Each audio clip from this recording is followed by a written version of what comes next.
ગુજરાતના મહેસાણા જિલ્લામાં આવેલું વડનગર. ઇતિહાસના પાના ખોલો તો દરેક ખૂણે કોઈ ને કોઈ વાર્તા નીકળે. એનું કીર્તિ તોરણ સમયના તોફાનો વચ્ચે પણ અડગ ઉભેલું એ ગૌરવનું પ્રતીક છે.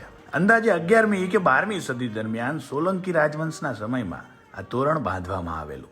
એ સમયની અનોખી કળા જીવન શિલ્પનો આ સાક્ષી છે. કહેવામાં આવે છે કે આ તોરણ કદાચ કોઈ મંદિર કે વિજય સ્તંભના પ્રવેશદ્વાર તરીકે બનાવવામાં આવ્યું હતું. આ તોરણની રચના એવી છે કે સદીઓ વીતી ગઈ છતાં એની કોતરણી આજે પણ તેજસ્વી લાગે છે. આ સ્થળ પર ઊભા રહો તો સમય જાણે થંભી જાય. પવનના ઝોકામાંથી પણ યુગની શાન, સંગીત અને શિલ્પની સુગંધ અનુભવાય છે.